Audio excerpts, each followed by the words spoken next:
सात संगत जी, प्यार से कहना धन निरंकार जी। सात संगत जी, ये विचार हैं डॉक्टर शिखा ग्रोवर जी के। सात संगत जी, जहाँ पे बहन जी फरमाते हैं, जब भी हम विरासत शब्द सुनते हैं तो अक्सर हमारे मन में यही आता है कि ये हमारे पूर्वजों द्वारा छोड़ी गई भौतिक वस्तुएं हैं, जमीन, मकान या संपत्ति। लेकिन वास्तव में विरासत केवल भौतिक वस्तुओं तक सीमित नहीं है। ये हमारी आस्था, परंपराएं, अमूल्य और जीवन जीने के आदर्श हैं जो पीढ़ी दर पीढ़ी हमें सौंपे जाते हैं।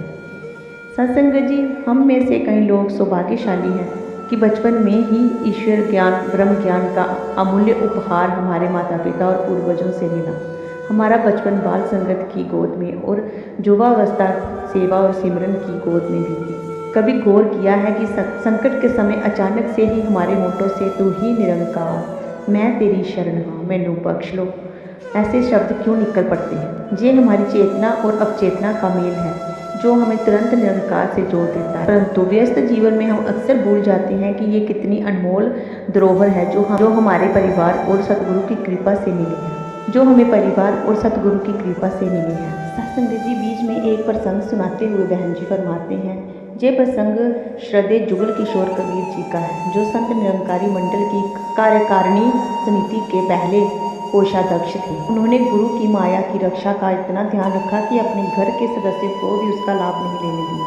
उनकी बहू एक बार मंडल के कार्यालय में किसी निजी कारण से फ़ोन करने आई। उस समय फ़ोन की देखरेख की जिम्मेदारी कबीर जी की थी। बहू ने कॉल कर लिया, लेकिन पैसे ना होने के कारण भुगतान ना कर पाई। तब कबीर जी ने कहा कि बेटा, जे सत्संग और मंडल का फ़ोन है, इसे ऐसे यूज़ नहीं करना। फिर सत्संग जी, बहू पैसे नहीं लाई थी। तब कबीर जी ने स्वयं अपनी जेब से पैसे जमा कर दिए ताकि गुरु की माया पर कोई आँच ना आए। ये घटना आज भी हमें ये सिखाती है कि विरासत का अर्थ है गुरु की माया, गुरु के आदेश और गुरु की शिक्षा के प्रति निष्ठा और एक ईमानदार। सत्संग जी, बदलते समय में विरासत की कदर, वैज्ञानिक और तकनीकी की तरक्की, इंटरनेट और सोशल मीडिया का प्रभाव, प्रचारित संस्कृति, प्रश्चात संस्कृति और बौद्धिकता की चमक ने हमारे समाज में बड़ा बदलाव ला दिया है। हम इन सब में इतने उलझ गए हैं कि असली जीवन मूल्यों और अपनी विरासत को नज़रअंदाज करने लगे हैं। क्या हम कभी रुककर ये सोचते हैं कि उन संतों का कितना योगदान है जिन्होंने अपनी पूरी ज़िंदगी हमें ये याद दिलाने में लगा दी कि मनुष्य जीवन कितना अनमोल है। इन संतों ने साहित्य रचा, भजन गीत लिखे, कविताएं गाई और आज के समय में ऑनलाइन माध्यम से भी ये हमें निरंतर जोड़े रखते हैं। सत्संग जी, हमारे माता पिता और दादा दादी अक्सर शहंशाह बाबा अवतार सिंह जी की युग की कहानी सुनाते हैं। वह युग जब सतवचन ही सब कुछ होता था, जब हर संत दूसरे संत को अपने परिवार जैसा मानता था। आज भी हम उस युग की कल्पना करते हैं और ब्रह्म ज्ञान ही वह शक्ति है जो उस आदर्श युग को साकार कर सकती है। मिशन की अद्भुत विशेषता। सत्संग जी, हमारा मिशन संसार भर से आने वाले हर श्रद्धालु को गले लगाता है, जहाँ जात पात, धर्म, भाषा, रंग भेद सब मिट जाते हैं। केवल प्रेम और सम्मान की भाषा बोली जाती है। वह संत जो खाली हाथ आते हैं, वह वास्तव में खाली पात्र की तरह होते हैं, ताकि उन्हें निरंकार के ज्ञान से भर दिया जाए। ऐसे संत विरासत को हल्के में नहीं लेते, वह स्वयं को चुने हुए मानते हैं, पर फिर भी नम्रता और विनम्रता से जीते हैं। अहंकार से ऊपर उठ जाते हैं। सत्संग जी, आत्ममंथन का प्रश्न।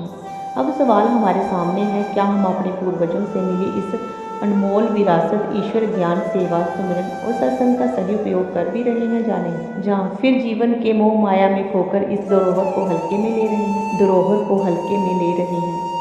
समय आ गया है कि हम आत्ममंथन करें और सतगुरु माता सुदीक्षा जी महाराज के मार्गदर्शन में वही जीवन जिए जो हमारे पूर्वज संतों ने हमें सिखाया है। यही सच्चा सुख है, यही सबसे बड़ी उपलब्धि है और हम सब कृतज्ञता के भाव से ही इस विरासत को जीने लगते हैं तो मन को वह सुकून मिलता है जिसकी तलाश हम हर जगह करते हैं। हमारी जिम्मेदारी है कि हम उस अमूल्य विरासत को संजोकर रखें और अगली पीढ़ी तक पहुंचाएं, ताकि वह भी इस दिव्य धरोहर का लाभ उठा सके और अपने जीवन को सुख में बिता सके। यही हमारी सबसे बड़ी पहचान और सबसे बड़ी उपलब्धि होगी। और सत्संग जी, आज सतगुरु माता जी ने इस संत समागम का विषय भी आत्ममंथन रखा हुआ है।